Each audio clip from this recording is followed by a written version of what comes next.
نحمدہ و نصلی علی رسولہ الکریم اما بعد فاعوذ باللہ من الشیطان الرجیم بسم اللہ الرحمن الرحیم رب اشرح لی صدری ویسر لی امری واحلل عقدۃ من لسانی یفقہوا قولی واجعل لی وزیرا من اہلی اللہم فقہنا فی الدین رب زدنی علما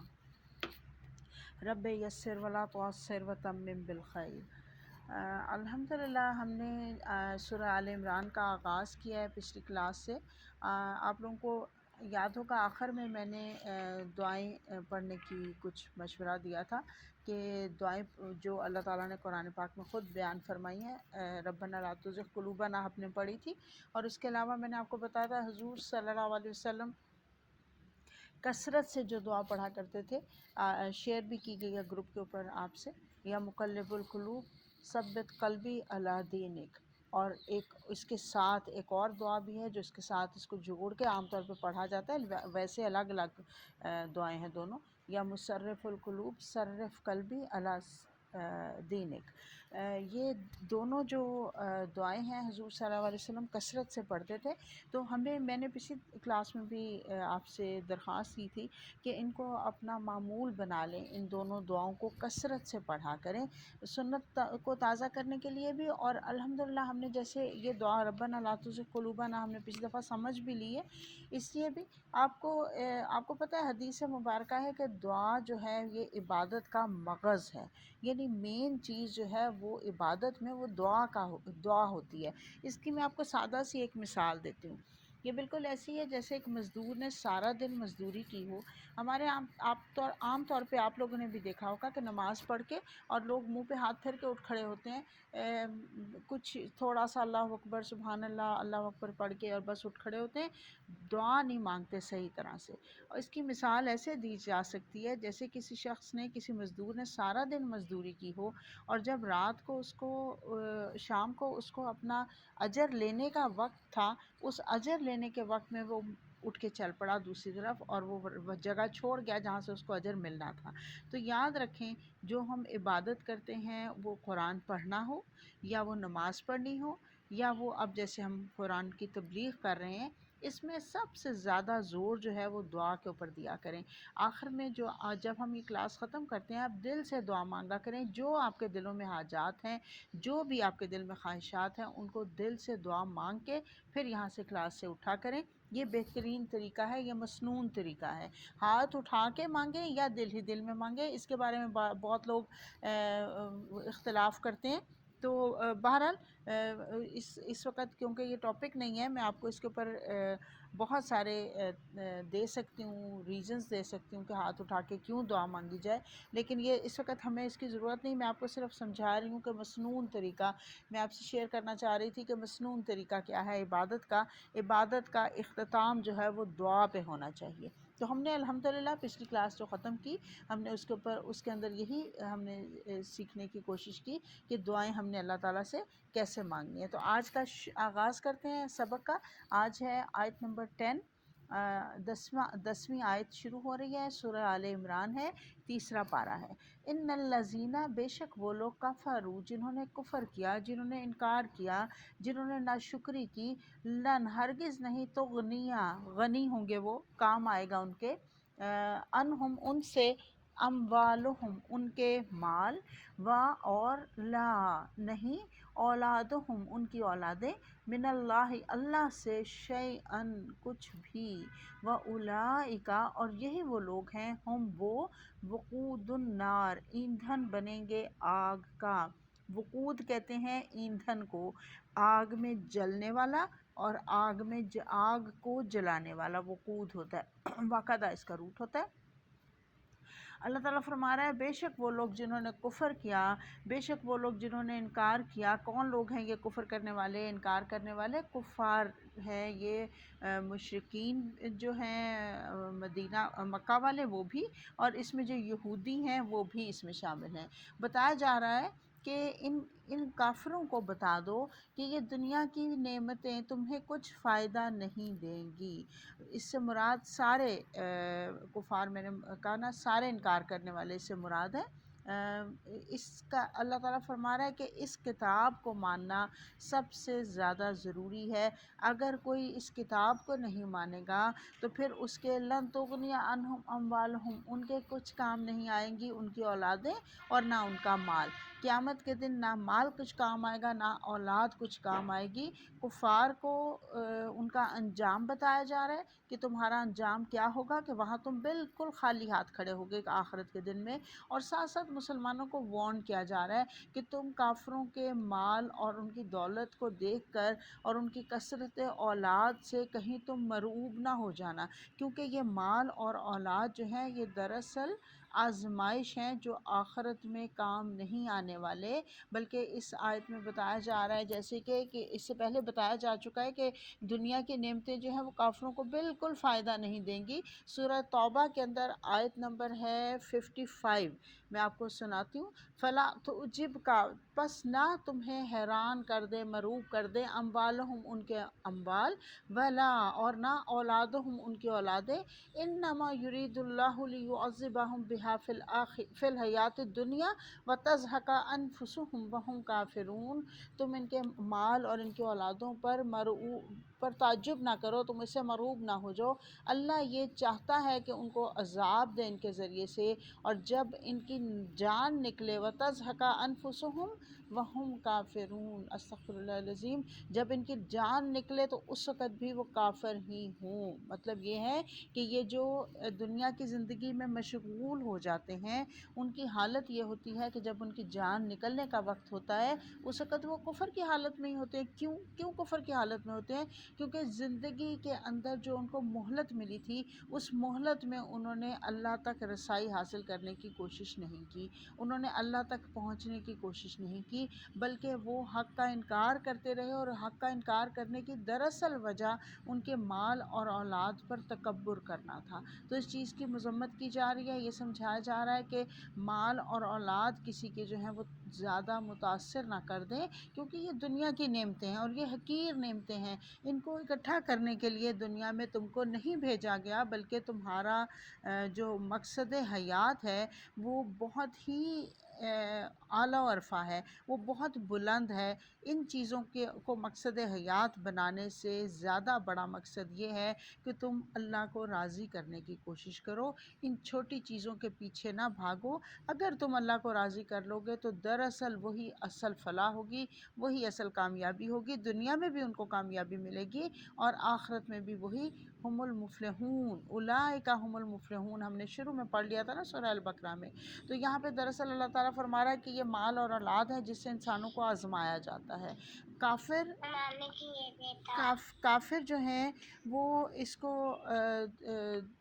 دنیا کے مال اور اولاد جو ہیں ان کے اندر پھنس جاتے ہیں اور ان کے پیچھے بھاگتے ہیں اور حق کا انکار کرتے ہیں، اور ان کو دراصل ایمان لانے کی توفیق ہی نہیں ملتی۔ اور دراصل ہوتا یہ ہے کہ یہ مال اور اولاد جو ہے نا یہ اپنے اندر بہت کشش رکھتے ہیں، اور جب یہ اتنی اپنی طرف کھینچ لیتے ہیں انسان کو، اپنے اندر اتنا مشغول کر دیتے ہیں کہ انسان کو پھر کوئی اور کام کرنے کی فرصت ہی نہیں رہتی، کسی اور چیز کے بارے میں اس کو سوچنے کا ٹائم ہی نہیں ملتا، اور اس کے جو خیال ہے وہ بھی کسی اور طرف نہیں بھٹکتا، بلکہ وہ اسی چیز کے اندر گم ہو جاتا ہے، دوبارہ اٹھائے جانے کا خیال ہی اس کو نہیں آتا، وہ اس قدر دنیا میں مگن ہو جاتا ہے۔ اللہ تعالیٰ فرما رہا ہے وَأُولَئِکَ، یہ وہ لوگ ہوں گے جو دنیا میں مشغول رہے، جنہوں نے دنیا کمانے کی فکریں کی، یہ وہ لوگ ہوں گے جو وقود النار، آگ بھڑکائے جانے کا باعث بنیں گے، آگ کا ایندھن بنیں گے۔ کیوں؟ ان کی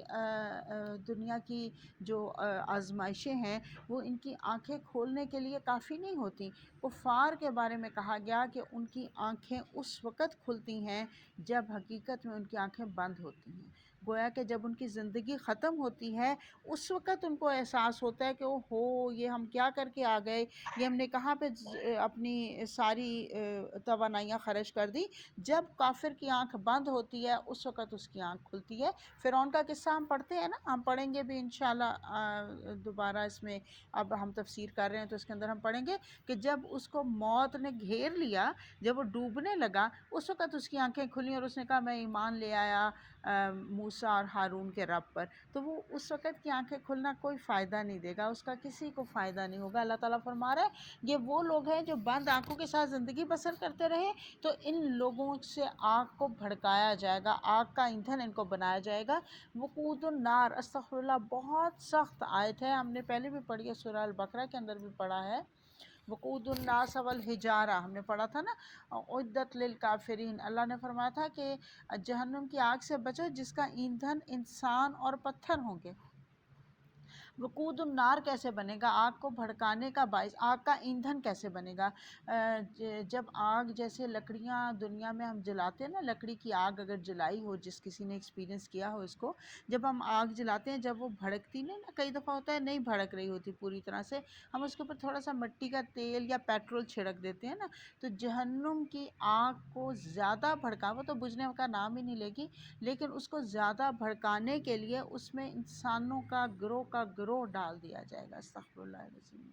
استغفر اللہ العظیم۔ سورہ ملک کے اندر آتا ہے یہ چیز، اللہ تعالیٰ نے بیان فرمائی ہے کہ جب تم دیکھو گے اس گروہ کو اس کے اندر پھینکا جانا، تو پھر ان سے پوچھا جائے گا کہ کیا تمہارے پاس ڈرانے والے نہیں آئے تھے؟ تو یہ جب انسانوں کو پھینکا جائے گا تو یہ ایندھن کیسے بنے گے کہ انسان کا جسم جو ہے وہ آگ کو بھڑکانے کا باعث بن جاتا ہے۔ کیوں؟ کیونکہ انسان کے جسم کے اندر چربی ہے، انسان کے جسم کے اوپر بال ہیں، اس کے اندر پوٹیشیم ہے، اس کے اندر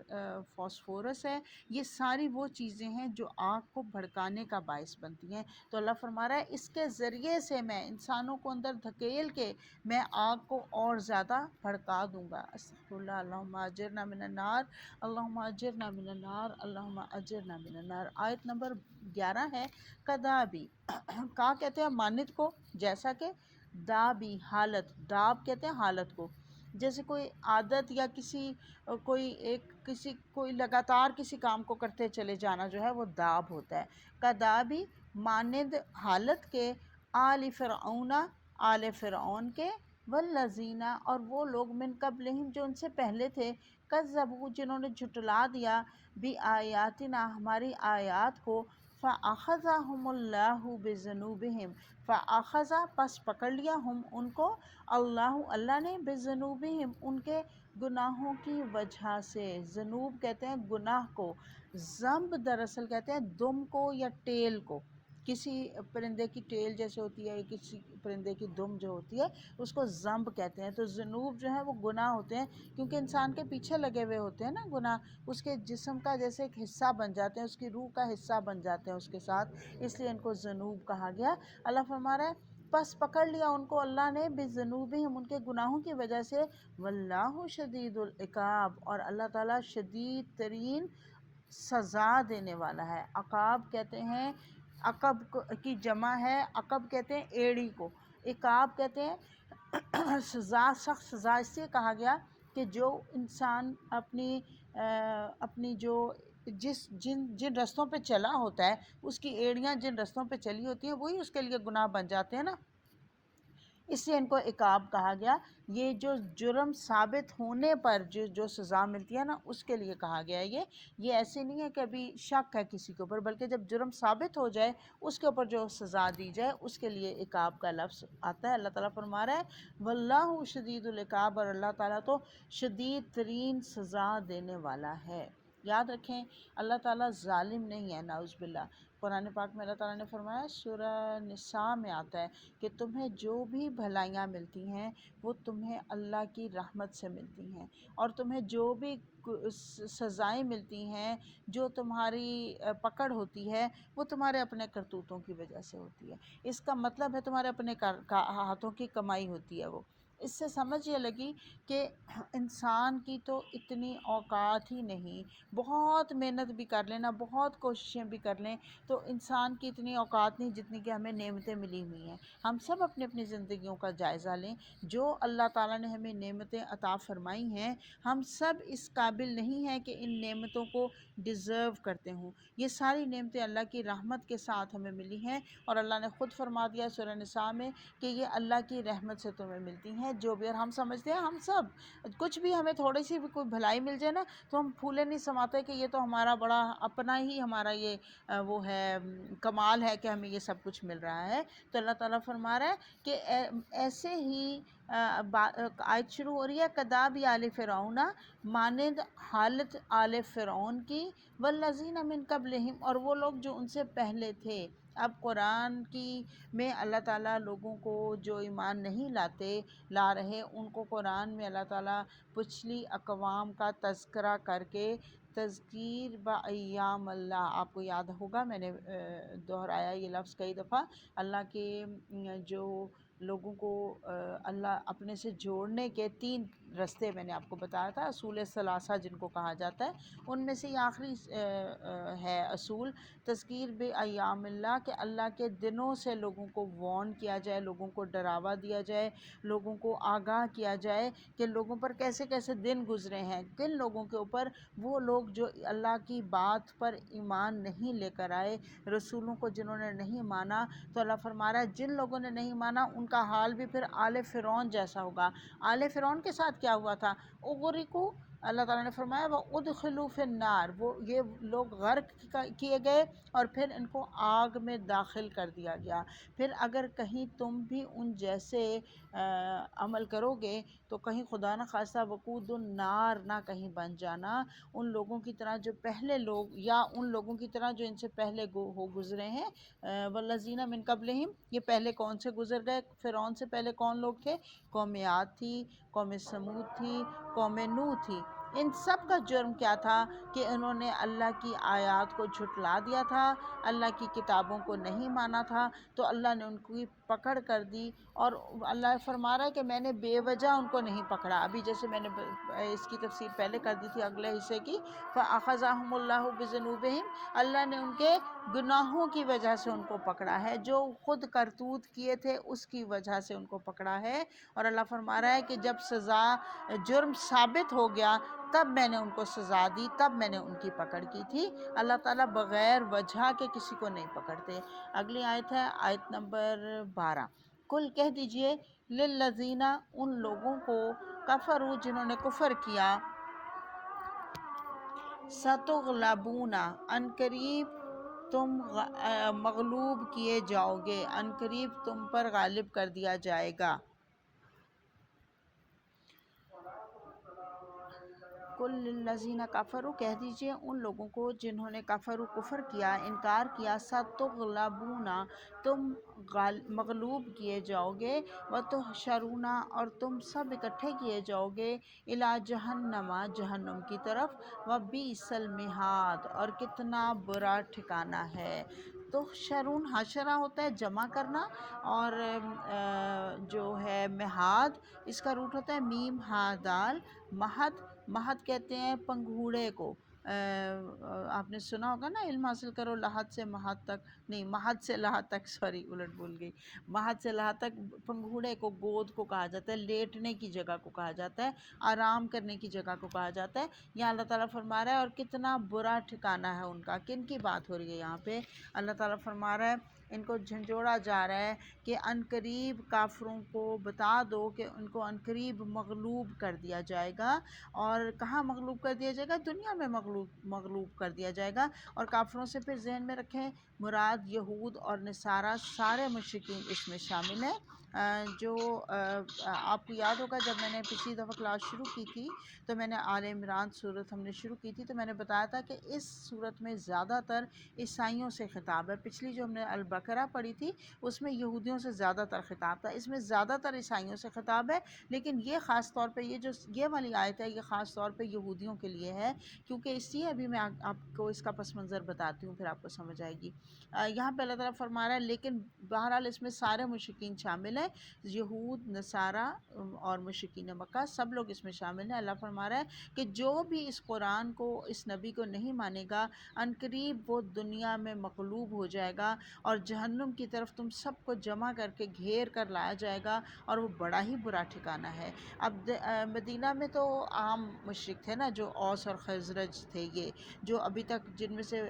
کچھ لوگ ایمان لائے تھے اور کچھ لوگ جو ہے وہ ایمان نہیں لائے تھے، تو یہ مخاطبین وہ بھی ہیں اور اسپیسیفکلی زیادہ تر اس میں یہود کی طرف اشارہ ہے، کیونکہ جب حضور صلی اللہ علیہ وسلم بدر سے واپس آئے تھے تو عبداللہ بن ابی اور بہت سے دیگر لوگ جو ہیں وہ خود ہی انہوں نے اسلام قبول کر لیا تھا۔ حضور صلی اللہ علیہ وسلم یہود کا ایک قبیلہ جو بنو قینقاع، جو مدینہ کے اندر محلہ تھا ان کا، بنو قینقاع مدینہ کے اندر آباد تھے، مدینہ کے اندر ان کا محلہ تھا۔ بنو نذیر اور بنو قریظہ جو ہیں وہ علیحدہ بستیاں تھیں، باہر تھی مدینہ سے، لیکن یہ بنو قینقاع جو ہیں یہ اندر آباد تھے۔ ان کے حضور صلی اللہ علیہ وسلم ان کی اس محلے میں چلے گئے اور وہاں پہ ان کو جمع کیا اور ان کو اسلام قبول کرنے کی دعوت دی۔ انہوں نے کہا کہ آپ ہمیں اسلام کی طرف مت بلائیے، آپ سمجھ رہے ہیں آپ کا مقابلہ ہوا ہے ابھی عربوں کے ساتھ، مشرکین مکہ کے ساتھ، یہ لوگ تو جاہل اور اجڑ گمار قوم ہے اور یہ لوگ تو لڑنا جھگڑنا ہی نہیں جانتے، اس لیے اگر آپ ان سے جیت گئے ہیں تو یہ کوئی آپ کی بہت بڑائی نہیں ہے، یہ جیتنے کی وجہ سے آپ کہیں اپنے آپ کو کوئی چیز نہ سمجھنے لگ جائیں، بلکہ دراصل جب آپ کا ہم سے مقابلہ پڑے گا، ہم سے پالا پڑے گا تو آپ کو پتہ چلے گا، کیونکہ ہم ایک اسلحہ ساز قوم ہے، اسلحہ بنانا جانتے ہیں اور لڑنا بھی جانتے ہیں، پھر ہم آپ کو بتائیں گے کہ ہم کون ہیں۔ یعنی دنیا کے مال و متاع پر بھروسہ کیا اور تکبر کیا اور انہوں نے اسلام کا انکار کر دیا، تو اللہ تعالیٰ نے فرما دیا کہ اپنے اسلحے پر بھروسہ نہ کرو، ستغلبون، ان قریب تم مغلوب کر دیے جاؤ گے، یہ مال اور یہ اولاد تمہارے کچھ کام نہیں آئے گی، یومن لا ينفع مال ولا بنون الا من اتى اللہ بقلب سلیم، اللہ کے حضور جو صحیح سالم دل لے کر آئے گا، اللہ تو اسی کو اللہ کے لیے تو وہی قابل قبول ہوگا۔ اب یہ دیکھیں یہ ایک بہت بڑی حقیقت ہے جس کو ہم دیکھتے ہیں کہ حضور صلی اللہ علیہ وسلم کے دور میں ہی صرف 5-6 سال کے اندر یہ سارے یہودی قبیلے جو ہیں یہ مغلوب ہو گئے تھے۔ اس وقت جب یہ بات ہو رہی ہے، جب یہ پیشین گوئی اللہ تعالیٰ فرما رہا ہے، اس وقت وہاں پہ ان کا بڑا زور تھا، بہت یہ چھائے ہوئے تھے پوری اس کے اوپر، سیاست کے اوپر بھی اور معیشت کے اوپر بھی مدینہ کی۔ اس وقت ان کو اس طرح کی بات کو انسان نہیں ان کو یہ چیلنج کر سکتا تھا کہ ستغلبون، ان قریب تم مغلوب کر دیے جاؤ گے، یہ تو اللہ ہی کر سکتا تھا، کوئی کسی انسان کی تو سوچ میں بھی یہ نہیں آ سکتا تھا کہ ان یہودیوں کو ہم ان کے اوپر غلبہ پا لیں گے کچھ عرصے کے اندر۔ اس لیے اللہ تعالیٰ نے یہاں پہ یہ خود اللہ تعالیٰ نے فرما دیا کہ ان قریب تم مغلوب ہو جاؤ گے، اور پھر ہم تاریخ پڑھتے ہیں کہ 5-6 سال کے اندر ان تینوں قبیلوں کے اوپر اسلام چھا گیا تھا، ان تینوں قبیلوں کے اوپر مسلمان چھا گئے تھے، ان تینوں قبیلوں کو مدینہ سے نکال دیا گیا تھا، اور پھر انہوں نے حضور صلی اللہ علیہ وسلم سے درخواست کر کے خیبر میں رہنے کی اجازت مانگی تھی، خیبر میں یہ جمع ہو گئے تھے، لیکن خیبر میں بھی کچھ ہی 1-2 سال کے اندر ہی جب انہوں نے وہاں پہ بھی ریشہ دوانیاں شروع کر دی تو حضور صلی اللہ علیہ وسلم کے حکم سے خیبر پر چڑھائی کی گئی اور خیبر کو بھی فتح کر لیا گیا، لیکن وہاں سے بھی ابھی پورے یہود کو نہیں نکالا گیا تھا، صرف ان سے جزیہ لیا جا رہا تھا، لیکن حضرت عمر نے اپنے دور میں حضور صلی اللہ علیہ وسلم کی اجازت سے ہی انہوں نے کیا تھا یہ کام، اپنے دور میں انہوں نے خیبر سے سارے یہودیوں کو نکال کے باہر کر دیا تھا، اور پورے کے پورا عرب جو ہے اس کے اوپر اسلام کا غلبہ چھا گیا تھا، اسلام کا غلبہ ہو گیا تھا۔ تو آپ دیکھیں یہ اللہ کی پیشین گوئیاں جو ہیں یہ کیسے سچ ہوتی ہیں، یہ کوئی انسان نہیں یہ بات کر سکتا، تو اللہ یہی یہاں پہ یہ چھوٹی چھوٹی مثالیں ہیں جو ہمیں بتاتی ہیں کہ اللہ کی باتیں کیسے سچی ہوتی ہیں، انہی کو دیکھ کے، انہی کو سمجھ کے انسان اصل حقیقت بھی سمجھ لے کہ جو اللہ یہ پیشین گوئی کر سکتا ہے تو وہ جو جنت اور جہنم کا نقشہ اللہ قرآن پاک میں کھینچ رہا ہے اس میں رتی برابر کمی کوتاہی نہیں ہوگی، وہ ایسے ہی ہوگا جیسے اللہ فرما رہا ہے، جیسے ابھی ہم نے دہلا دینے والی آیت پڑھی ہے وقود النار، اللہ تعالیٰ نے فرمایا جہنم کا ایندھن بنیں گے وہ انسان جو اللہ کا اور اللہ کے نبی کا اور اللہ کی کتابوں کا انکار کرنے والے ہیں، تو یہ اللہ کی باتیں ہیں جو یقیناً سچی ثابت ہو کر رہیں گی۔ تو بہرحال یہ اللہ تعالیٰ کی پیشین گوئی، اور پھر اللہ تعالیٰ نے فرمایا کہ سارے کے سارے جو ہیں وہ مغلوب ہو جائیں گے، اور اللہ تعالیٰ سزا دینے میں سخت ہے، کس کو سزا دینے میں؟ عقاب میں نے بتایا جس کا جرم ثابت ہو جائے گا اس کو سزا دینے کے لیے اللہ تعالیٰ اس کے اوپر نہیں، شک کے اوپر نہیں اللہ تعالیٰ پکڑتا، بلکہ جو اپنے کوتاہی اپنے گناہ کے اندر بری طرح سے انوالو ہو جاتا ہے اور یکسر انکار کرتا ہے حق کا، اللہ تعالیٰ اسی کو پکڑتا ہے۔ آیت نمبر 12 ہم نے کر لی، آیت نمبر 13، اور اللہ فرما رہا وبئس المہاد، پھر جب ستغلبون اور وتحشرون الی جہنم، اور جہنم کی طرف ان کو گھیر کر جمع کر کے لایا جائے گا، اور وہاں پہ کتنا برا ٹھکانہ ہوگا ان کو، وہاں پہنچ کے جب پتہ چلے گا کہ اب یہاں سے تو نکلنا ہی نہیں ہے، ہم فیہا خالدون، یہ تو ایسی جگہ ہے جہاں پہ ہمیشہ ہمیشہ کے لیے رہنا ہے، یعنی یہ مستقر نہیں ہے، انشاءاللہ اس کے اوپر آگے چل کے تفصیل سے بات کروں گی۔ مستقر ہوتا ہے عارضی ٹھکانہ، لیکن جو مہاد ہے وہ ہوتا ہے ابدی ٹھکانہ، تو یہ جو ابدی ٹھکانہ ہے وہ بہت ہی برا ٹھکانہ ہے۔ اللہ فرما رہا ہے، آیت نمبر 13 ہے، قد تحقیق کانا ہے لکم تمہارے لیے، آیتن ایک نشانی، فی میں فیاتینی دو گروہوں میں، فیا کہتے ہیں گروہ کو، فیاتینی دو گروہ، دو گروہوں میں، التقطا، التقطا کا مطلب ہے جب آپس میں باہم ایک دوسرے کے مد مقابل ہوئے، ایک دوسرے سے آمنا سامنا ہوا، فیاتن ایک گروہ، تقاتلو جنگ کر رہا تھا، فی سبیل اللہ اللہ کے راستے میں، و اخرى اور دوسرا گروہ، کافراتن کافر تھا، یرونہم وہ دیکھ رہا تھا، نظر آ رہے تھے ان کو، یرونہم یرونا وہ دیکھ رہا تھا، ہم ان کو، مثلہم اپنے سے دگنا، رائل عینی دیکھنا آنکھوں سے، واللہ اور اللہ تعالیٰ، یویدو چاہتا تھا، بنصرہ ساتھ مدد کرتا ہے، من یشاء جس کو چاہتا ہے، انا بے شک فی میں ذالک اس لا البتہ، عبرتن عبرت ہے، لِأُولِي الْأَبْصَارِ آنکھوں والوں کے لیے،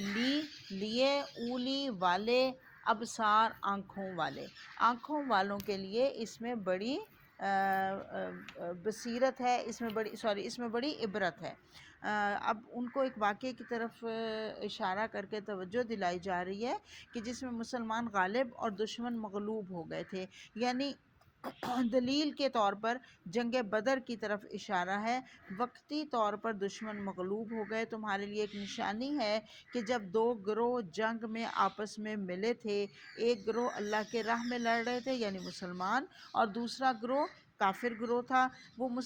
کافر گروہ یرونہم کافر گروہ مسلمانوں کو دیکھ رہا تھا، ان کو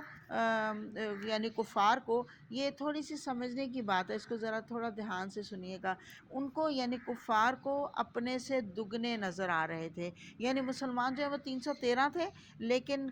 کافر جو ہے وہ دگنا نظر آ رہے تھے، یعنی 626 نظر آ رہے تھے۔ دوسری بات اگر اس سے یرونا سے مراد یہ کافر لیے جائیں تو وہ مسلمانوں کو اپنے سے دگنا یعنی 1000 کے مقابلے میں 2000 نظر آ رہے تھے، یعنی ہر فریق اپنے سے دگنا دیکھ رہا تھا، تو مسلمانوں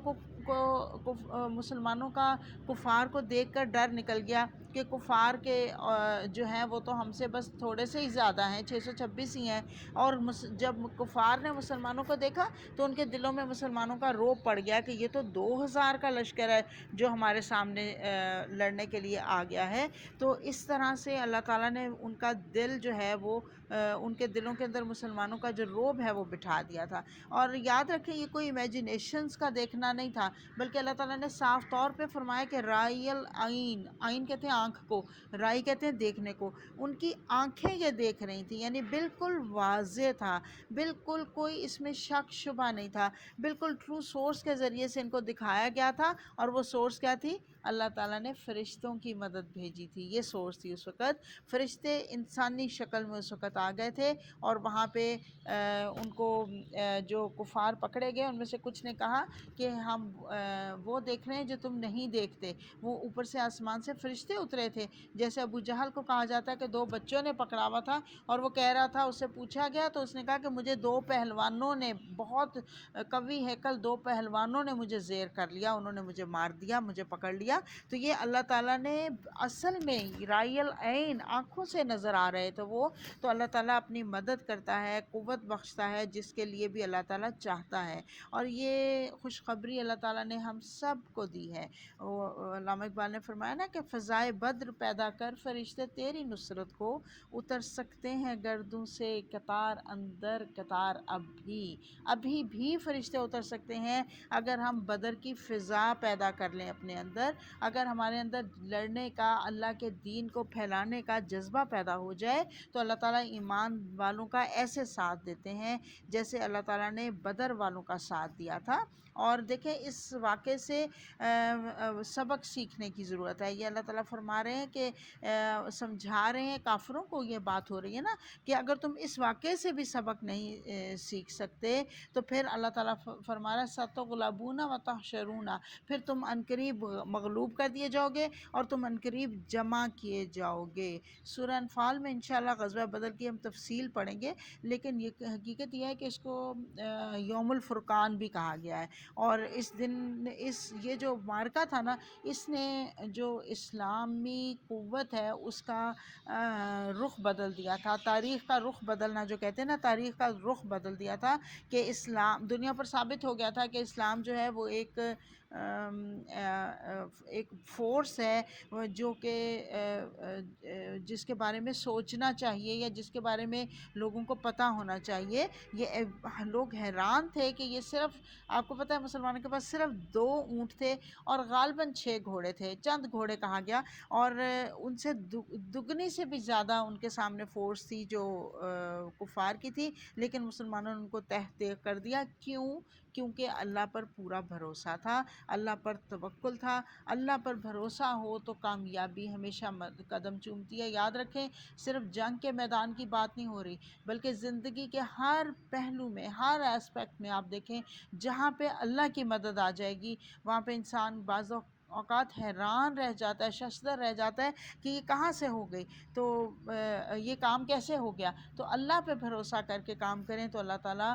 ایسی جگہ سے مدد کرتا ہے جس کے بارے میں انسان سوچ بھی نہیں سکتا۔ علامہ اقبال نے فرمایا تھا نا کہ کافر ہے تو شمشیر پہ کرتا ہے بھروسہ، مومن ہے تو بے تیغ بھی لڑتا ہے سپاہی۔ سپاہی جو ہے وہ بغیر تلوار کے بھی لڑ جاتا ہے اگر مومن ہو تو۔ اللہ تعالیٰ ہم سب کو ایمان کی بہترین حالت میں رکھے اور اللہ اپنے اوپر بھروسہ کرنا ہمیں سکھا دے۔ اللہ تعالیٰ فرما رہا ہے، میں دوبارہ ترجمے کے ساتھ آپ کو اس کی بتا دیتی ہوں، تحقیق تم دیکھ رہے تھے، تمہارے لیے اس میں ایک نشانی تھی جب 2 گروہ آپس میں مد مقابل ہوئے، ایک مسلمانوں کا گروہ اور دوسرا کفار کا گروہ، اور تم وہ جنگ کر رہا تھا، ایک گروہ اللہ کے راستے میں اور دوسرا جو ہے وہ کافر تھا، اور تم دیکھ رہے تھے، وہ دیکھ رہے تھے ان کو اپنے سے دگنا۔ اب میں نے اس کی وضاحت کر دی کہ مسلمان بھی کفار کو اپنے سے دگنا دیکھ سکتے ہیں اور کفار بھی مسلمانوں کو اپنے سے دگنا دیکھ سکتے ہیں، دونوں اس سے مراد ہو سکتے ہیں اور ہو سکتا ہے دونوں ہی ہوں، اور اللہ چاہتا ہے جس کی مدد کرنا اس کی اللہ تعالیٰ مدد کرتا ہے، اور اس میں عبرت ہے آنکھیں رکھنے والوں کے لیے۔ گویا کہ اس میں اللہ تعالیٰ نے عبرت رکھ دی ہے جو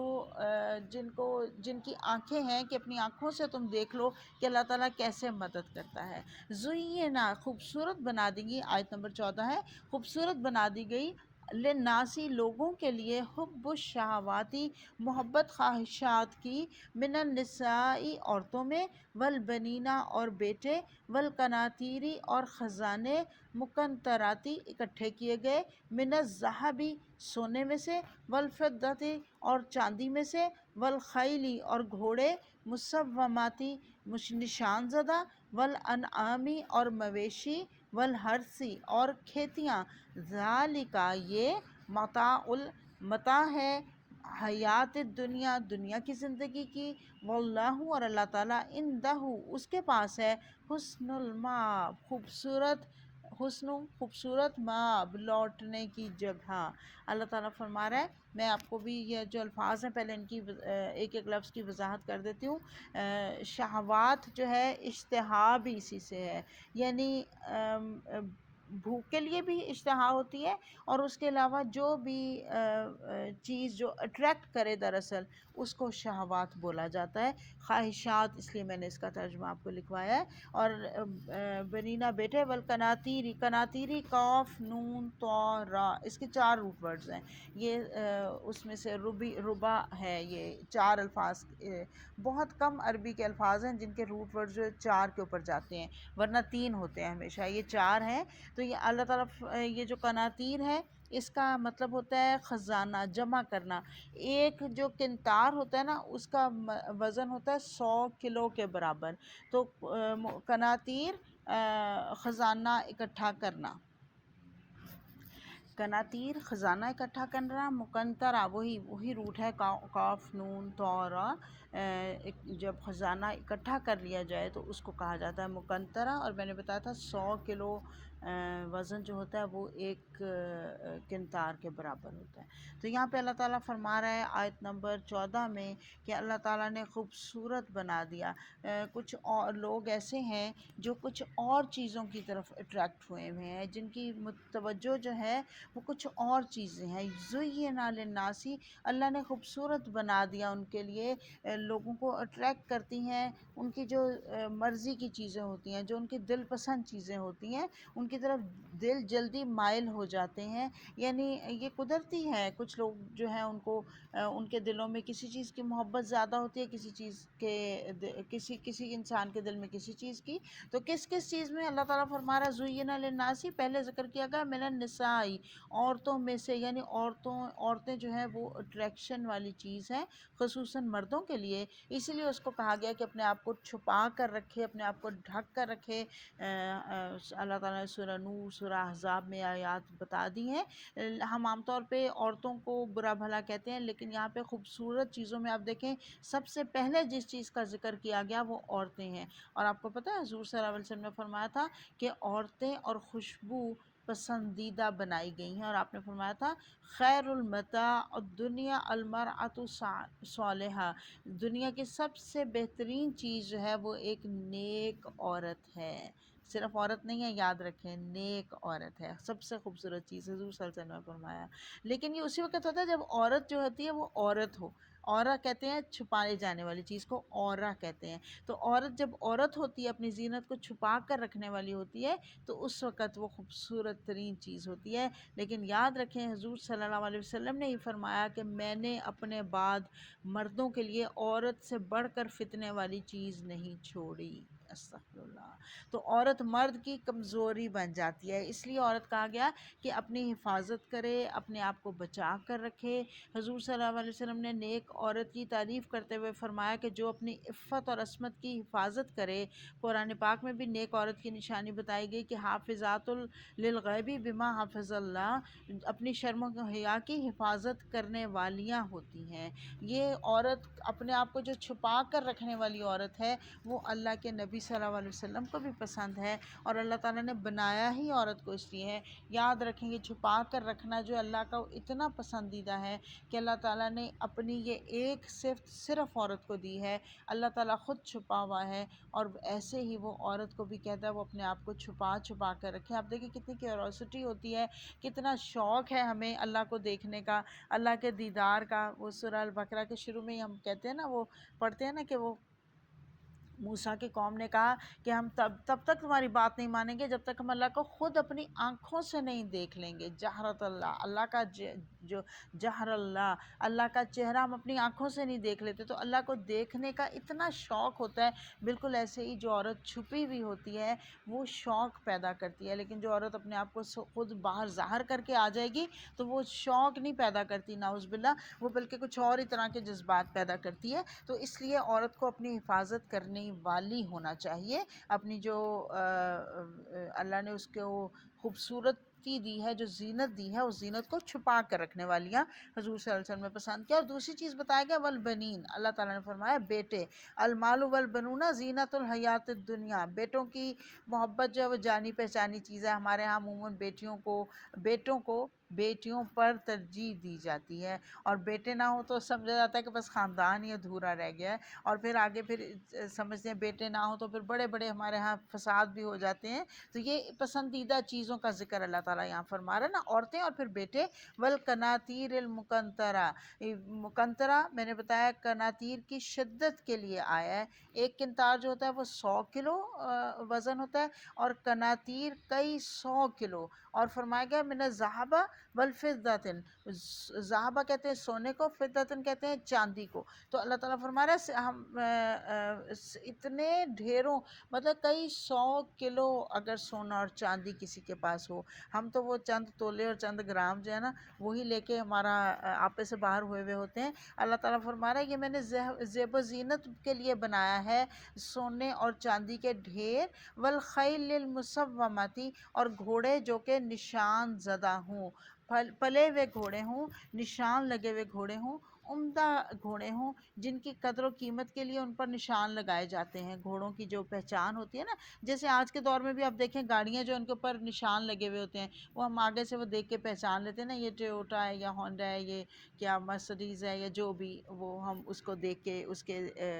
نشان دیکھ کے پہچان لیتے ہیں۔ بالکل ایسے ہی گھوڑوں کے اوپر بھی نشان لگائے جاتے ہیں جو خوبصورت ہوتے ہیں ان کی خاص پہچان کے لیے۔ تو مخصوص نمبر پلیٹس کے لیے بھی ہمارے یہاں آپ کو پتہ نا،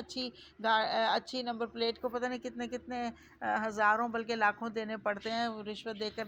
مرضی کی نمبر پلیٹ بنوائی جاتی ہے۔ اسٹیٹس سمبل ہے نا یہ دراصل۔ تو آج بھی آپ دیکھیں اللہ تعالیٰ نے یہ جو گھوڑے ہیں ان کی خوبصورتی کا ذکر کیا گیا، ایک حدیث سے مبارکہ ہے کہ گھوڑے کی پیشانی سے خیر بندھی ہوئی ہے، اور یہ حدیث مبارک ہے۔ اور پھر آپ دیکھیں آج کے دور میں بھی ہم ہارس پاور سے پہچانتے ہیں نا، کسی کی طاقت کو دیکھنا ہو تو اللہ تعالیٰ نے یہ ایک اٹریکشن رکھی ہوئی ہے انسانوں کے لیے اس کے اندر۔ آج کے دور میں گاڑیاں اس کی جگہ آ گئی، لیکن گھوڑے کے پھر بھی اپنی بات ہے۔ والانعام، اور کہا گیا مویشی، انعام ہوتا ہے مویشیوں کے لیے، خاص طور پہ مویشی جانور، جن میں مویشی جانوروں میں گائے، بھینس، بکری، یہ ساری چیزیں شامل ہوتی ہیں جن پر زکوٰۃ لگتی ہے۔ پہلے زمانے میں مال کا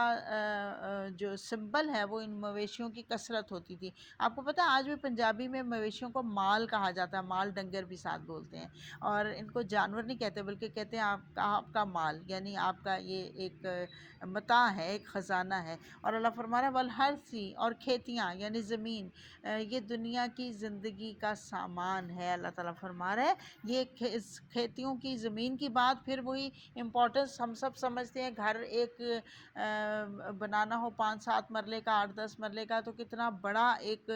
آج کے دور میں مشکل ترین ہو گئی ہے یہ چیز۔ اور اللہ تعالیٰ فرما رہا ہے کہ یہ وہ چیز ہے جو لوگوں کو اٹریکٹ کرتی ہے، جس کے لیے لوگ پھر غلط چیزوں میں بھی انوالو ہو جاتے ہیں، خدا نخواستہ نعوذ باللہ سود کے چکر میں بھی پڑ جاتے ہیں۔ یہ وہ چیزیں ہیں آج کے دور میں، یہ بہت بڑا یہ مسئلہ ہے نا، اس لیے اللہ تعالیٰ تو قیامت تک کے لوگوں کی جانتا ہے نفسیات، اس لیے اللہ تعالیٰ نے بتا دیا کہ یہ بھی ساری چیزیں ہیں، لیکن ذالک متاع الحیات الدنیا، یہ ساری چیزیں دنیا کی زندگی کی متاع ہیں، اچھی خوبصورتیاں ہیں، سامان ہے دنیا کی زندگی کا، لیکن یاد رکھو واللہ، اور اللہ کے پاس ہے، عندہ، اسی کے پاس ہے، حسن المآب، بہترین لوٹنے کی جگہ۔ اب ان ساری چیزوں کا ذکر کرنے کے بعد ایک نظریہ ہمارے ذہنوں میں بالکل کلیئر ہونا چاہیے کہ کیا، کہ ایک نظریہ تو یہ ہے کہ یہ تمام نعمتیں جو ہیں ان کو استعمال ہی نہ کیا جائے، ان کو چھوڑ دیا جائے، ان سے فرار حاصل کر لیا جائے۔ اور دوسرا نظریہ کیا ہے کہ ان میں دل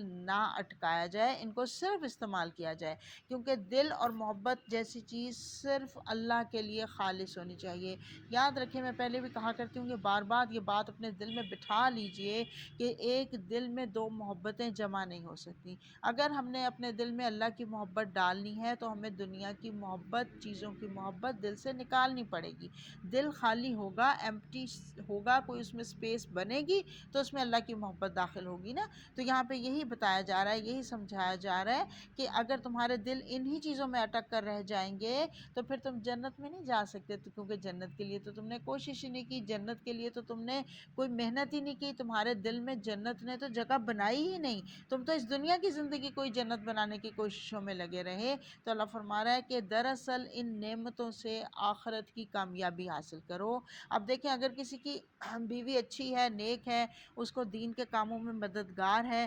تو میں نے جیسے حدیث سنائی تھی کہ خیر متاع الدنیا المرأۃ الصالحہ، سب سے خوش قسمت ہے اگر بیوی نیک اور صالح مل جائے، یا اگر وائس ورثہ اگر خامد نیک اور صالح مل جائے۔ پھر اگر اسی طرح سے بیٹے اگر ہوں لیکن نیک ہوں، اللہ کے رستے میں مددگار ہوں، اللہ کے دین کے کام کے لیے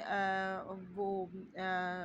رکاوٹ نہ بنے، خدا نخواستہ اپنے اندر نہ انوالو کرنے والے ہوں بلکہ مددگار ثابت ہوں۔ اور اسی طرح والقناطیر المقنطرہ، ڈھیروں مال ہو، جیسے حضرت عثمان کے پاس تھا رضی اللہ تعالیٰ عنہ، یا حضرت عبد الرحمن بن عوف کے پاس تھا، اور انہوں نے ڈھیر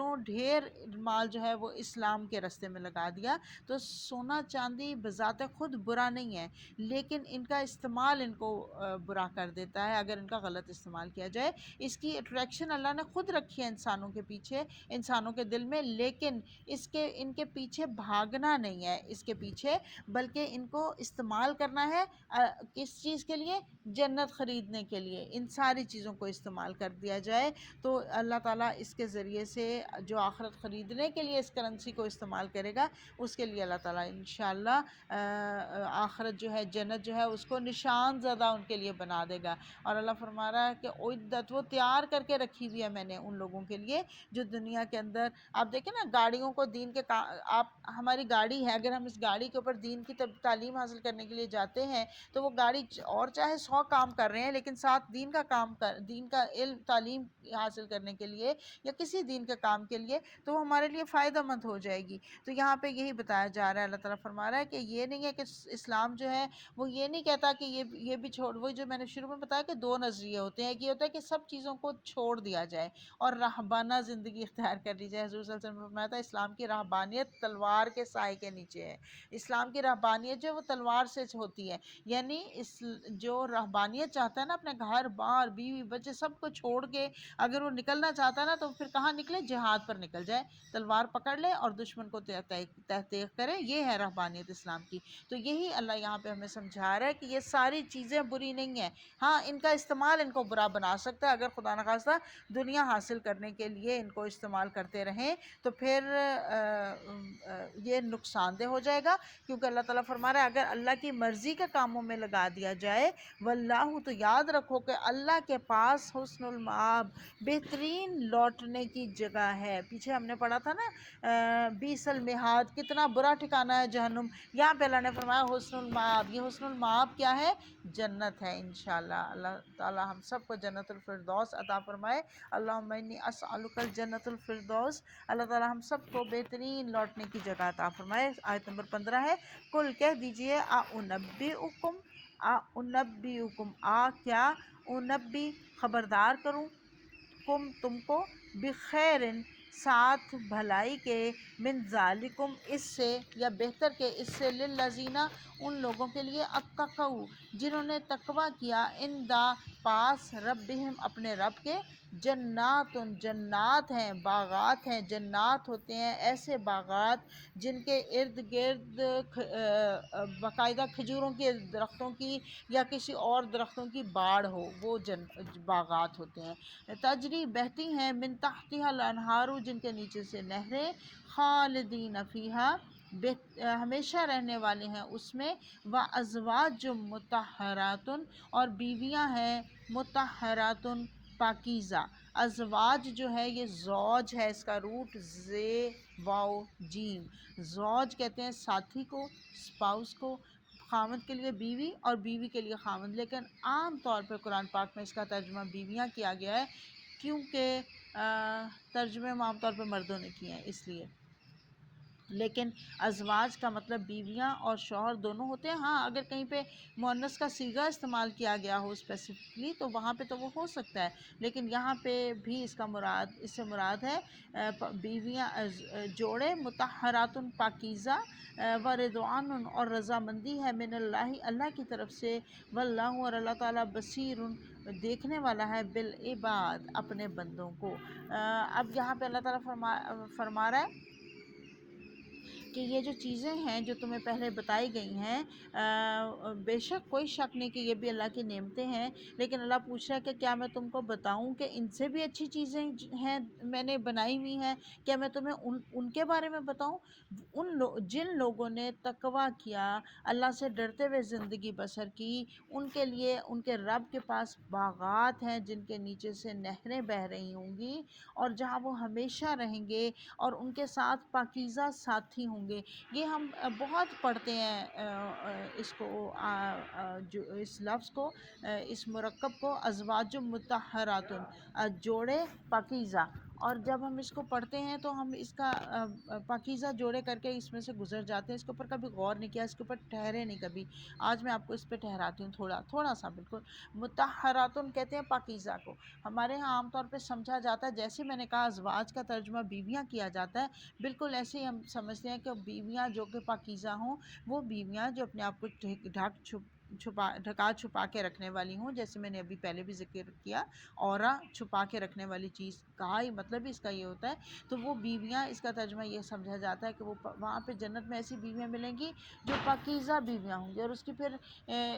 تفسیر میں ایکسپلینیشن اس کی جاتی ہے تو کہا جاتا ہے کہ ایسی وہاں پہ، اور اس میں ہم سورہ رحمان میں اس کو پڑھتے ہیں بار بار کہ ان کو کسی نے چھوا نہیں ہوگا، اتنی پاکیزہ ہوں گی کہ کسی نے چھوا، کسی نہ کسی انسان نے، نہ کسی جن نے ان کو چھوا بھی نہیں ہوگا۔ اور ہم ہر جگہ اس کا یہی ترجمہ کرتے ہیں، لیکن یاد رکھیں جیسے میں نے پہلے کہا کہ ازواج مطہراتن کے دونوں ترجمے ہو سکتے ہیں، پاکیزہ بیویاں یا پاکیزہ شوہر۔ اب ہم اس کے اوپر ذرا غور کر لیں، میں نے آپ کو کہا جو میں آپ کو ٹھہراتی ہوں تو وہ میں اس کے اوپر ٹھہرانا چاہ رہی ہوں آپ کو کہ خاوند بھی پاکیزہ ہوں اگر، تو یہ بیوی کے لیے بہت بڑی نعمت ہے۔ صرف بیوی کا پاکیزہ ہونا ہی خاوندوں کے لیے نعمت نہیں ہے، بلکہ خاوندوں کا پاکیزہ ہونا بھی بہت بڑی نعمت ہے۔ خاوند کیسے پاکیزہ ہوں گے؟ ان کے لیے بھی وہ ساری چیزیں جو پہلے ہم عورتوں کے لیے ہم پڑھ چکے ہیں کہ ان کو کسی نے چھوا نہ ہو، اور سب سے بڑی چیز خاوند کی پاکیزگی یہ ہے کہ وہ ادھر ادھر تانک جھانک کرنے والا نہ ہو، وہ ادھر ادھر عورتوں کو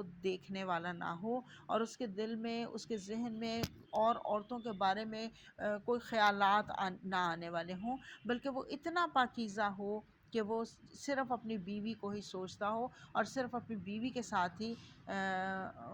خلوص کا رشتہ رکھتا ہو۔ تو یہ کتنی بڑی نعمت ہے، یہ ان عورتوں سے پوچھیں جن کو بیچاریوں کو ہر وقت یہی، اور ہمارے ہاں میں نے دیکھا ہے 80% تقریباً عورتیں جو ہیں ان کو یہ پرابلم ہوتا ہے کہ اگر خاوند کہیں گئے ہیں کچھ عرصے کے لیے تو وہ یہی اسی اس میں فکر میں رہتی ہیں کہ وہاں پہ ان کے ساتھ کون ہے، ان کی جو کوئی کولیگ ہے، کوئی فیمیل جو ہے اس کے بارے میں متفکر رہتی ہیں، یا کہیں کام پہ گئے ہیں اگر تو ہوتا ہے آفس میں جو ان کی کولیگز ہیں ان کے بارے میں متفکر رہتی ہیں، خاوند نئے کپڑے پہن لے، نئی خوشبو لگا لے تو پریشان ہو جاتی ہیں۔ تو یہ ساری چیزیں اللہ تعالیٰ فرما رہا ہے وہاں پہ یہ پریشانیاں نہیں ہوں گی۔ وہاں پہ جب تم دین اپنی دنیا جو ہے اللہ کو راضی کرنے کے لیے محنت لگا کے جب آؤ گی نا تو تمہیں ایسے جوڑے دیے جائیں گے جو کہ تانک جھانک کرنے والے نہیں ہوں گے، پاکیزہ ہوں گے، ان کا اخلاق اور ان کا کردار جو ہے وہ بے عیب ہوگا، اور جسمانی اعتبار سے بھی وہ بے عیب ہوں گے۔ اور ان سب چیزوں سے بڑھ کر بڑی بڑی خوشخبری اللہ کیا دے رہا ہے؟ رضوان من اللہ، اللہ کی رضا مندی ہوگی، اللہ کی رضا ان کو مل جائے گی، کیونکہ اللہ اپنے بندوں کو دیکھنے والا ہے۔ تو دنیا اور اس کی چیزیں، اس کے بندوں کی محبت، یہ ساری چیزیں فطری یہ چیزیں ہیں، فطری محبتیں ہیں۔ ان ساری چیزوں کے بارے میں وہ رویہ برا ہے کہ انسان اللہ کی محبت کو چھوڑ کر صرف ان چیزوں کی محبت میں گم ہو جائے اور اپنی آخرت کی منزل کو کھوٹا کر لے۔ آپ دیکھیں فرعون اور قارون کو بھی یہ نعمتیں ملی تھیں، انہوں نے اپنی آخرت گنوا دی۔ حضرت سلیمان علیہ السلام کو، حضرت عثمان رضی اللہ تعالیٰ عنہ کو یہ نعمتیں ملی تھی، حضرت عبد الرحمن بن عوف رضی اللہ تعالیٰ عنہ کو یہ نعمتیں ملی تھیں، انہوں نے انہی کے ذریعے سے اپنی آخرت بنا لی۔ تو ہمیں بتایا جا رہا ہے کہ اگر یہ نعمتیں مل جائیں تو ٹھیک ہے، لیکن اگر نہ ملیں تو ان کے لیے پریشان نہیں ہونا، ان کے لیے حرام حلال کی تمیز گم نہیں کر دینی۔ وہ کہا نا کسی شاعر نے کہ اسی روز و شب میں الجھ کر نہ رہ جا کہ تیرے زماں و مکاں اور بھی ہیں، تیرے تو کرنے کے کام اور بہت سارے ہیں، جو تمہارے لیے ایکٹیویٹیز اور بہت ساری ہیں، ابھی تو آخرت آگے پڑی ہوئی ہے، ابھی تو بہت ٹائم ہے اس کی آخرت کو حاصل کرنے کے لیے، ٹائم بہت کم ہے، کام بہت زیادہ ہے ابھی آخرت کو حاصل کرنے کے لیے۔ تو ان چیزوں سے ہی حاصل کر لو جو اللہ تعالیٰ نے تمہیں نعمتیں دی ہیں، اور سب سے بڑی چیز کیا حاصل کرنی ہے؟ رضوان من اللہ، اللہ کی رضا کے لیے کوشش کرو، کیونکہ اگر اللہ راضی ہو گیا تو دنیا اور آخرت سنور جائے گی، اور اللہ اپنے بندوں کو دیکھنے والا ہے، یعنی اللہ تعالیٰ اپنے بندوں کے دلوں کو بھی دیکھنے والا ہے کہ بندے دل سے یہ کام کر رہے ہیں، یہ صرف ظاہراً لوگوں کے اندر اپنی اچھی شہرت کے لیے یہ کام کر رہے ہیں۔ واللہ بصیر بالعباد، اللہ اپنے بندوں کو دیکھنے والا ہے۔ بندے جو ہے نا، یہ عباد سے مجھے ایک بات یاد آ گئی کہ ہم لوگ عام طور پہ سمجھتے ہیں کہ ایک عبد ہوتا ہے، عباد جو ہے وہ عبد کی جمع ہے، اور ایک عابد ہوتا ہے، عابد ہوتا ہے جو عبادت کرنے والا۔ انسان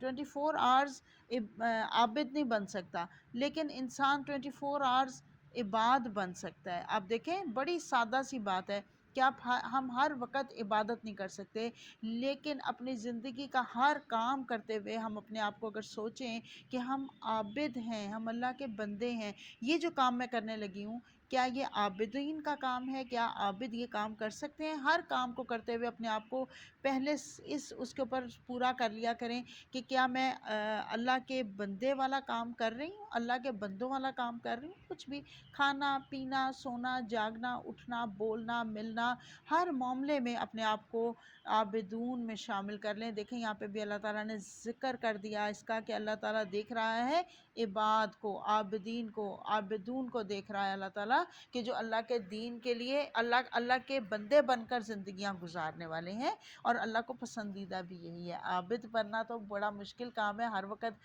24 گھنٹے ہم عبادت نہیں کر سکتے۔ ہمیں 24 گھنٹے اپنا جو ٹارگٹ ہے نا وہ یہ سیٹ کر لیں، ہم نے 24 گھنٹے اللہ کا بندہ بن کر عبداللہ بن کر زندگی گزارنی ہے۔ اللہم آمین۔ الذین، اور وہ لوگ، آیت نمبر 16 ہے، وہ لوگ یقولون، جو کہتے ہیں ربنا، اے ہمارے رب، اننا، بے شک ہم نے،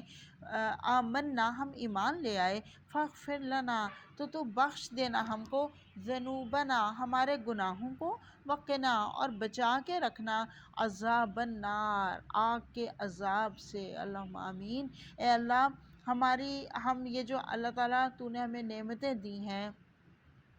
اللہ ان نعمتوں کو حاصل کر کے ہم تیرے آگے جھکتے ہیں، اے اللہ ان نعمتوں کو ہم استعمال کرتے ہیں لیکن تیری رضا حاصل کرنے کے لیے، اور ساتھ ساتھ دعائیں کرتے ہیں کہ اے اللہ تو ہمیں معاف کر دینا۔ یہ وہ خوش قسمت لوگ ہیں جن کی اللہ نشانی بتا رہا ہے۔ اب آگے ان کی کیٹیگریز بتائی گئی ہیں۔ اللہ تعالیٰ فرما رہا ہے وہ لوگ اللہ سے دعائیں کرتے ہیں، اللہ تو ہمیں بخش دینا، ہمارے گناہوں کو معاف کر دینا، اور ہمیں آگ کے عذاب سے بچا لینا۔ اور یہ لوگ کون ہوتے ہیں؟ آیت نمبر 17 میں بتایا گیا، الصابرین، بہت صبر کرنے والے، والصادقین، اور بہت سچ بولنے والے، والقانتین، اور بہت اطاعت کرنے والے۔ قانتینہ نوٹ کر لیجئے، قنوت ہوتا ہے دوام اطاعت، یعنی ہمیشگی کی اطاعت، ہر وقت کنٹینیوسلی اوبیڈینٹ۔ یہ نہیں ہوتا کہ وہ تھوڑی دیر کے لیے اوبیڈینٹ ہے اور پھر کسی اور کام میں لگ گیا، بلکہ قانتین وہ ہوتے ہیں جو مستقل اللہ کے آگے جھکے رہنے والے ہوتے ہیں۔ جو میں نے ابھی آپ کو عابد کی صفت بتائی ہے نا، عبد کی صفت بتائی ہے نا، عبد کی صفت بتائی ہے، یہ وہ لوگ ہیں قانتین۔ والمنفقین، اور خرچ کرنے والے، والمستغفرین، اور بخشش چاہنے والے، بالاسحار، سحری کے اوقات میں۔ یہ لوگ کون ہوتے ہیں؟ صبر کرنے والے ہوتے ہیں، سچ بولنے والے ہوتے ہیں، اطاعت گزار ہوتے ہیں، خرچ کرنے والے ہوتے ہیں، سحری کے وقت استغفار کرنے والے ہوتے ہیں، سحری کے وقت استغفار کرنے والے ہوتے ہیں۔ صابرین کیسے؟ کہ مال اگر ان کو ملتا ہے تو پھیل نہیں جاتے، بلکہ اپنی نیکی پر جمے رہتے ہیں، اپنی نیکی کے کام کرتے چلے جاتے ہیں، نیکیاں جمع کرتے رہتے ہیں۔ صادقین کیسے ہوتے ہیں؟ کہ اپنے رویے میں سچے ہوتے ہیں، کبھی جھوٹ کی طرف مائل نہیں ہوتے، ہر وقت سچ کو دیکھتے ہیں، سچ کو اپناتے ہیں اور سچ ہی بولتے ہیں۔ اور ہم کہتے ہیں کہ وہ صدیقین، ہم دعا کرتے ہیں نا اللہ سے اللہ تعالیٰ ہمیں صدیقین میں شامل کر دے، تو ہم خود صادقین میں صفت میں شامل ہو سکتے ہیں اگر ہر وقت اللہ کی اطاعت کرتے رہیں گے۔ اور اللہ تعالیٰ فرما رہا ہے وہ ہر وقت اللہ کے راستے میں اپنے مال میں سے خرچ کرنے والے ہوتے ہیں، اور ان کو وہ یہ ان کو یہ فکر نہیں پڑتی کہ ہمارا مال تھوڑا ہو جائے گا، بلکہ ہر وقت اللہ کے راستے میں دینے کے لیے تیار رہتے ہیں۔ اور بہت بڑی خصوصیت ہے، مستغفرین بالاسحار، سحری کے وقت میں استغفار کرنے والے ہیں۔ صحیح لفظ جو ہوتا ہے وہ استغفار ہوتا ہے، استغفار نہیں ہوتا، استغفار کرنے والے ہوتے ہیں۔ رات کے آخری وقت جو بہترین عبادت کا جو بہترین ٹائم ہے عبادت کرنے کا، حضور صلی اللہ علیہ وسلم نے فرمایا کہ جب اللہ تعالیٰ 1/3 رات گزر جاتی ہے تو اللہ تعالیٰ آسمان دنیا پر نزول فرماتے ہیں اور کہتے ہیں کون مجھ سے دعا کرتا ہے کہ میں اس کی دعا قبول کروں، کون مجھ سے مانگتا ہے کہ میں اس کو عطا کروں، کون مجھ سے گناہوں کی معافی چاہتا ہے کہ میں اس کے گناہ بخش دوں۔ گویا کہ سحری کے وقت میں سب سے زیادہ مانگی جانے والی دعا جو ہے وہ استغفار ہے۔ اب دیکھیں کسی نے بھی شیئر کیا تھا کہ 5 وقت اذان ہوتی ہے، مؤذن ہمیں نماز کے لیے پکارتا ہے، اور تہجد کے وقت اللہ تعالیٰ خود نچلے آسمان پر آ کے ہمیں پکارتا ہے، اور صرف نماز کی دعوت نہیں دیتا بلکہ دعوت دیتا ہے کہ بخشش مانگنا چاہتے ہو تو مجھ سے مانگ لو، اور جو چاہتے ہو اپنی حاجات وہ ساری مجھ سے مانگ لو۔ ابن تیمیہ کا قول ہے، میرے خیال یا ابن قیم کا، کہ جو شخص اپنی حاجات پوری کرنے کے لیے تہجد کی نماز نہیں پڑھتا وہ اپنی حاجات کے لیے مخلص ہی نہیں ہے۔ میں مفہوم بتا رہی ہوں ان کے قول کا۔ وہ کہتے ہیں کہ اس کا مطلب ہے کہ وہ اپنی حاجات کے لیے مخلص نہیں ہے، جس کو تڑپ ہوگی اپنی حاجتیں پوری کروانے کی وہ تہجد میں ضرور اٹھے گا۔ تو تہجد کا وقت ویسے بھی ہم سب اس کو ایکسپیرینس کر سکتے ہیں، کر چکے ہیں، انشاءاللہ کر چکے ہوں گے، کہ جو سحری کے وقت اللہ سے دعائیں مانگنا ہے نا، اس وقت انسان بالکل اکیلا ہوتا ہے، بندے اور رب کے درمیان کوئی چیز حائل نہیں ہوتی، تو اس وقت اللہ سے دعائیں کرنے والے ہوتے ہیں۔ تو یہاں پہ بس ہم آج ختم کرتے ہیں، وآخر الدعوانا ان الحمدللہ رب العالمین۔ آخر میں ہم نے ان سارے لوگوں کی صفات پڑھ لی جو اللہ سے بخشش کی دعائیں مانگتے ہیں اور اللہ کے عذاب، آگ کے عذاب سے پناہ چاہتے ہیں، اور اللہ کی رضامندی کے حصول کے خواہش مند ہے۔ اللہ تعالی ہم سب کو ان میں شامل کرے۔ اللہم اجعلنا منہم۔ اللہم آنس وحشتی فی قبری، اللہم ارحمنی بالقرآن العظیم واجعلہ لی اماما ونورا وہدی ورحمہ، اللہم ذکرنی منہ ما نسیت وعلمنی منہ ما جہلت وارزقنی تلاوتہ آناء اللیل وآناء النہار واجعلہ لی حجۃ یا رب العالمین۔ سبحانک اللہم وبحمدک، نشہد ان لا الہ الا انت، نستغفرک ونتوب الیک۔ اللہم اجرنا من النار، اللہم اجرنا من النار، اللہم اجرنا من النار۔ اللہم انی اسألک الجنۃ الفردوس، اللہم انی اسألک الجنۃ الفردوس، اللہم انی اسألک الجنۃ الفردوس۔ ربنا لا تزغ قلوبنا بعد إذ هديتنا وهب لنا من لدنک رحمۃ إنک أنت الوهاب۔